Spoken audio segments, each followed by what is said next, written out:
Hello friends, I am Akanksha. Welcome to my channel. आज हम आप लोगों को शब्दों का वर्गीकरण सिखाएंगे अर्थ के आधार पर।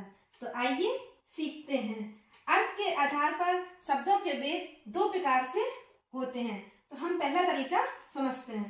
तो अर्थ के आधार पर शब्द भेद। अर्थ के आधार पर शब्दों के दो भेद हैं, एक है सार्थक और दूसरा है निरर्थक। देखो नाम से ही स्पष्ट हो रहा है सार्थक। सार्थक जिसका कोई अर्थ हो, ठीक है। तो और निरर्थक नि माने नहीं, अर्थक माने अर्थ। जिन शब्दों का कोई अर्थ ना हो वो हो गए निरर्थक शब्द, और जिन शब्दों का कोई ना कोई अर्थ होता है वे सार्थक शब्द कहलाते हैं। जैसे गमला, ये तीन वर्णों से मिलकर बना है। घर, पुस्तक, जल आदि। अगर हम इसका उल्टा कर दें गमला का तो क्या हो गया? मलान। तो इसका कोई अर्थ नहीं होता। घर लिया, घर का उल्टा क्या हो गया? रग, इसका भी कोई अर्थ नहीं होता। पुस्तक का लिखा था कस्फू, इसका भी कोई अर्थ नहीं होता। जल, लज, इसका भी कोई अर्थ नहीं होता। तो ये हमारे हो गए सार्थक शब्द और ये हमारे हो गए निरर्थक शब्द।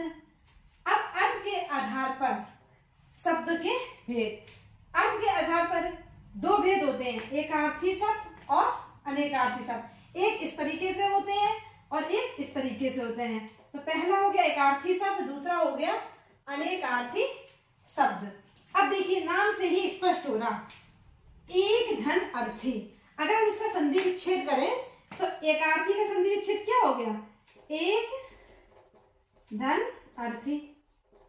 यानी कि जिस शब्द का प्रयोग केवल एक अर्थ, एक अर्थ, नाम से स्पष्ट हो रहा है एक अर्थी, यानी कि एक अर्थ का प्रयोग केवल एक ही अर्थ के लिए होता है वे एकार्थी शब्द कहलाते हैं। जैसे मनुष्य, तावा, घर, पीला आदि।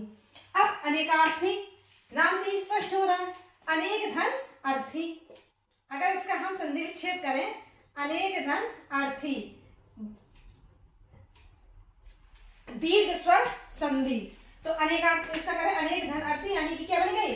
दीर्घ स्वर संधि। तो अनेक जिसके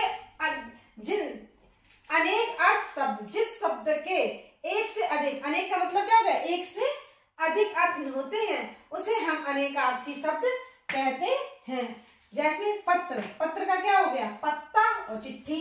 पत्र माने पत्ता भी होता है जो पेड़ पौधों में लगा होता है, और एक चिट्ठी